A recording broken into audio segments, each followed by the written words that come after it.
Guys आज की इस क्लास के अंदर मैं आप लोगों के साथ डिस्कस करने वाली हूँ आपका question number first. Basically guys हम लोग लास्ट क्लास के अंदर इस वाले क्वेश्चन को डिस्कस कर रहे थे, जिसके अंदर पूछा गया है दिल्ली सल्तनत के सुदृढ़ीकरण के लिए इल्तुमिश और बलबन द्वारा उठाए गए कदमों का वर्णन कीजिए। तो गाइज लास्ट क्लास के अंदर मैंने आपको इल्तुमिश के बारे में बताया था, सारी चीज़ें अच्छे से एक्सप्लेन की थी। सो गाइज इल्तुमिश वाले टॉपिक को ही आज की क्लास में कंटिन्यू हम करने वाले हैं। सो गाइज चलिए फटाफट से हम चलते हैं एंड वन बाय वन करके सारे पॉइंट्स को डिस्कस करना शुरू करते हैं। सो गाइज लास्ट क्लास के अंदर मैंने आप लोगों को इस वाले पॉइंट तक, यानी कि बंगाल की स्थिति वाले पॉइंट तक सारी चीज़ें कंप्लीट करा दी थी। इस पॉइंट को मैंने आप लोगों को अच्छे से एक्सप्लेन कर दिया था। सो गाइज उम्मीद करती हूँ आप में से ज़्यादातर स्टूडेंट ने फर्स्ट वाली वीडियो देख ली होगी। अगर नहीं देखी तो प्लीज़ गाइज उस वीडियो को देख लीजिएगा, उसकी लिंक आपको ऊपर आई बटन में मिल जाएगी। सो गाइज आज की इस क्लास के अंदर हम जिस पॉइंट से शुरू करने वाले हैं, जो हमारा पॉइंट नंबर फर्स्ट होने वाला है, वो होने वाला है मंगोलों की समस्या। सो गाइज चलिए फटाफट से हम डिस्कस करना शुरू करते हैं। सो गाइज यहाँ पे बताया गया है कि 1221 में मंगोल शासक तमंचिन यानी कि चंगेज खान ने ख्वारिज्म यानी कि पश्चिम एशिया पर आक्रमण कर उसे नष्ट किया और ख्वारिज्म के राजकुमार जलालुद्दीन मांग बर्नी का पीछा करते हुए 1224 ई में सिंध नदी तक आ पहुंचा। जलालुद्दीन द्वारा इल्तुमिश से संरक्षण मांगने पर इल्तुमिश ने मना किया। इसी के साथ चंगेज खान भी जलालुद्दीन का पीछा करते हुए भारत से चला गया तथा मंगोलों के आक्रमण का खतरा टल गया। तो गाइज इस पॉइंट के अंदर बेसिकली ये बताया गया है कि 1221 के अंदर मंगोल का एक शासक था जिसका नाम था तमंचिन, जिसको हम चंगेज खान के नाम से जानते हैं। आई एम श्योर गाइज आप सबने ये नाम सुना ही होगा।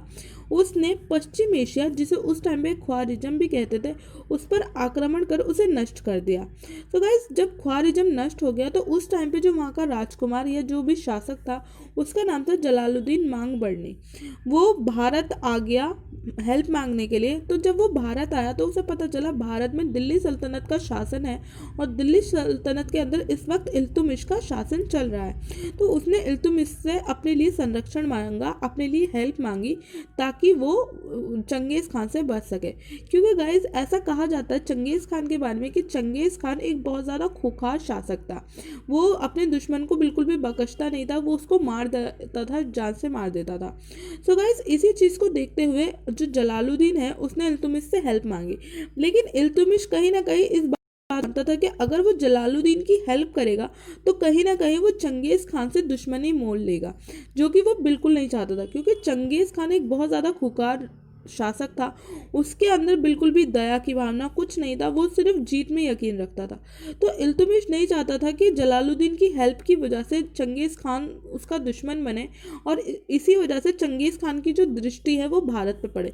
क्योंकि अगर एक बार चंगेज खान ने भारत के ऊपर आक्रमण कर दिया, दिल्ली सल्तनत के ऊपर आक्रमण कर दिया, तो दिल्ली सल्तनत पूरी तरह से नष्ट हो जाएगी और फिर यहाँ पे बिल्कुल जंगल राज हो जाएगा। सो गाइज इसीलिए इल्तुमिश ने क्या किया, इल्तुमिश ने उसको मना कर दिया। किसको? चंगेज खान को, जलालुद्दीन को इल्तुमिश ने संरक्षण देने से मना कर दिया। और इसी के साथ फिर जलालुद्दीन जब भारत से गया तो उसका पीछा करते हुए जो चंगेज खान है वो भी भारत से चला गया और इस तरह से जो मंगोलों के आक्रमण का खतरा है वो टल गया। सो गाइज इस तरह से ये सारी चीज़ें हुई। आई एम श्योर आपको चीज़ें अच्छे से क्लियर हो गई होंगी, ये पॉइंट आपको समझ आ गया होगा। गाइज हम बढ़ते हैं हमारे नेक्स्ट पॉइंट की तरफ, जो कि है दिल्ली को राजधानी बनाया। सो गाइज यहाँ पे बताया गया है कि इल्तुमिश प्रथम मुस्लिम शासक था जिसने दिल्ली को राजधानी बनाया। गाइज मैं आप लोगों को थोड़ा सा हिस्ट्री और ज़्यादा डिटेल में लेकर चलती हूँ। गाइज दिल्ली सल्तनत की शुरू होने से पहले या फिर अगर हम कहें मुस्लिम शासन शुरू होने से पहले भारत में जो भारत का मेन राजनीतिक केंद्र था वो था मगध। चंद्रगुप्त मौर्य एंड इसके अलावा जितने भी फेमस शासक हुए हैं उन सब ने मगध को अपने राजनीति का केंद्र बनाया। मगध उस टाइम पे सेंट्रल पॉइंट हुआ करता था। लेकिन गाइस जैसे भारत के अंदर विदेशी आक्रमणकारी घुसे, जैसे विदेशी आक्रमणकारी आना शुरू हुए, खास तौर पे जो मुस्लिम शासक थे उन्होंने दिल्ली को अपना केंद्र बनाया। आई एम श्योर आप लोगों ने हिस्ट्री थोड़ी बहुत तो पढ़ी होगी इस क्लास से पहले।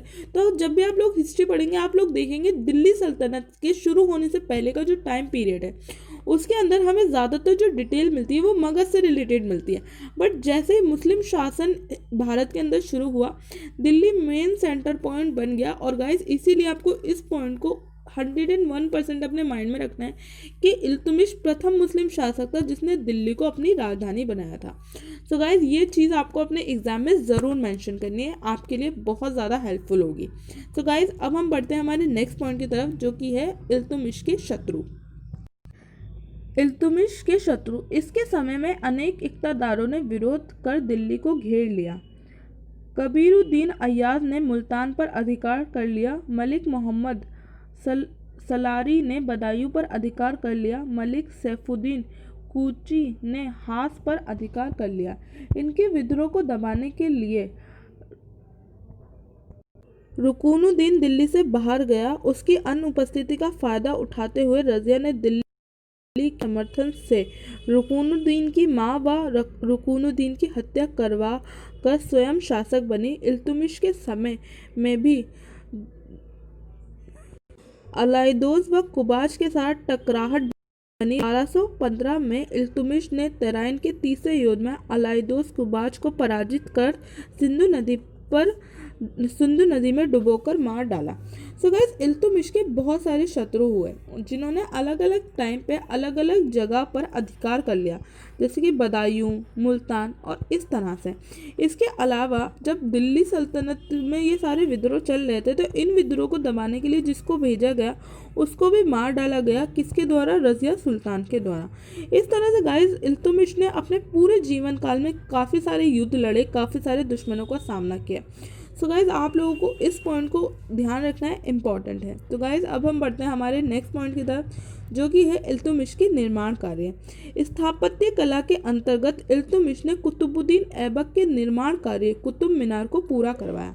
भारत में संभावित पहला मकबरा निर्मित करवाने का श्रेय भी इल्तुतमिश को दिया जाता है।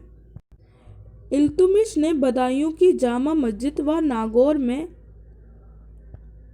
अतारकिन का दरवाजे का निर्माण करवाया। उसने दिल्ली में एक विद्यालय की स्थापना करवाई।